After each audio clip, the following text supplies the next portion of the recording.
ধুবুৰীৰ তামাৰহাটত এগৰাকী বোৱাৰীক লৈ চাঞ্চল্য। স্বামীৰ গৃহৰ পৰা নগদ ধন আৰু সোণৰ আ-অলংকাৰ লৈ প্ৰেমিকৰ সৈতে পলাই গ'ল 2 সন্তানৰ মাতৃ।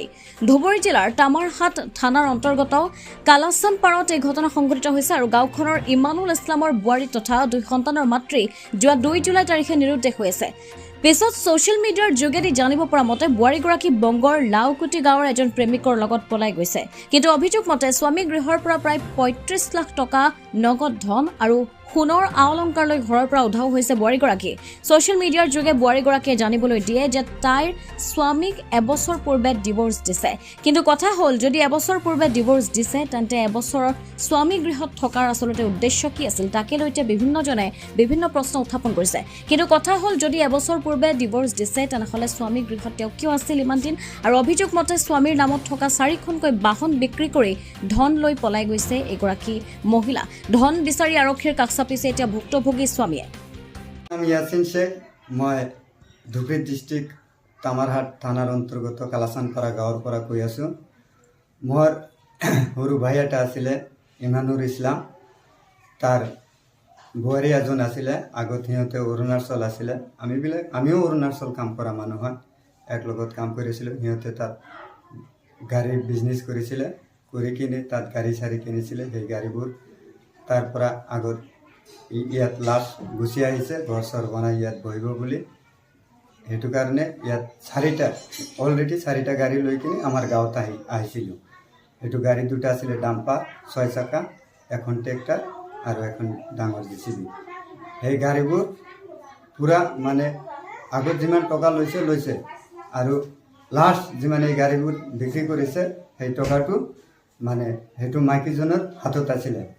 আৰু আমাৰ ভাইটোৰ নিজৰ নামত একটা একাউণ্ট বি সেইটো মাইকীজনীক খুলিবলৈ দিয়া নাই। আমাৰ ভাইটো লেখাপঢ়া নাছিলে, সেইটো কাৰণে খুলিব দিয়া নাই। তাৰপিছত সেই মাইকীজনী টকাটো লৈ কিনে এই আপোনাৰ 1 তাৰিখত ৰাতি আমাৰ সেইটো গাঁৱৰ মানুহৰ লগত ওচৰত যোন মানুহ JCB কিনিছে সেই মানুহটো টকাটো 10 লাখ টকা হাতত দিছে। সেই মাইকীজনী সেইদিনা 1 তাৰিখত দিছে, 2 তাৰিখ ৰাতিপুৱা টকাটো লৈ কিনে লাষ্ট মানে সেইটো JCBটো লাষ্ট টকা আছিলে, সেই টকাটো লৈ কিনে মানে ফৰট হৈ গ'ল। তেতিয়া আমি সিহঁতক ফৰট হৈ গ'ল, নাই বিচাৰ কৰিছোঁ। বিচাৰ কৰাৰ পিছত আমি মানুহৰ লগত শুনি পাইছোঁ লাওকুটি আজিজুলৰ লগত পলাই গৈছে বুলি। অলপমান পিছতে ঘৰত আহি কিনে আমাৰ মোবাইলত নিউজ আহিছে যে সেইটো মাইকীটো 14 মাহ আগত ডিভোৰ্চ দিছে। 14 মাহ আগত যদি ডিভোৰ্চ দিছে আৰু আজি 14 মাহ আগত ডিভোৰ্চ দি কিনে আজি এতিয়ালৈকে আপোনাৰ সেইটো মাহৰ 2 তাৰিখত ৰাতিপুৱা পলাইছে। সেইটো 14 মাহ আগত ডিভোৰ্চ দিয়াৰ কাৰণ আৰু ইয়াত থকাৰ কাৰণ হ'ল অৰুণাচলত যিমান টকা, কমচে কম 18-20 বছৰ অৰুণাচলত আমি কাম কৰিছোঁ, সৰুৰ পৰা গৈছিলোঁ। যিমান টকা কমাইছে সেই টকাবোৰ লৈ গৈছে আৰু ইয়াত লাষ্ট JCB এখন ট্ৰেক্টৰ ডম্পৰৰ টকা যিমান একলগত গোটাই কিনে একেবাৰে লৈ কিনে গুচি গৈছে। যোৱাৰ পিছত তেতিয়া আমি মানে এইটো নিউজ চালোঁ, সেইটো মাইকীজনী ক'ত গৈছে, কাৰ লগত গৈছে সেইটো আমাৰ মেটাৰ নাই, তাৰ নিজৰ মৰ্জি আছে, থাকিব পাৰে। আমাৰ টকাটো ইমিডিয়েটলি ঘূৰাই লাগে 35 লাখ টকাটো। সেইটো পূৰা 35 লাখ টকাৰ আমাৰ লগত তথ্য আছে, কোন কাৰ লগত গাড়ী বেচিছে কি। আমাৰ কথা হ'ল যিহেতু বাইটো, আমাৰ সৰু বাইটো ইমান দিন পৰা টকাখিনি ইনকাম কৰিছিলে, গাড়ী ঘোঁৰা কিনিছিলে, টকাটো যে বেচি কিনি পূৰা লৈ গ'ল, সেই টকাটো আমাক ঘূৰাই দিব লাগিব। আৰু যোনটো ল'ৰাৰ লগত গৈছে তাৰ 1 টকা ইনকাম নাই, ইয়াৰ ৰাইজৰ মানুহ চবে জানে। সেই ইনকাম নাই থকা মানুহটো ঘৰত একটা বিল্ডিং বনাই আছে বহুত ডাঙৰকৈ, সেইটো বি প্ৰমাণ ভিডিঅ' ঘৰত গ'লে মানুহ সব গম পাই যাব।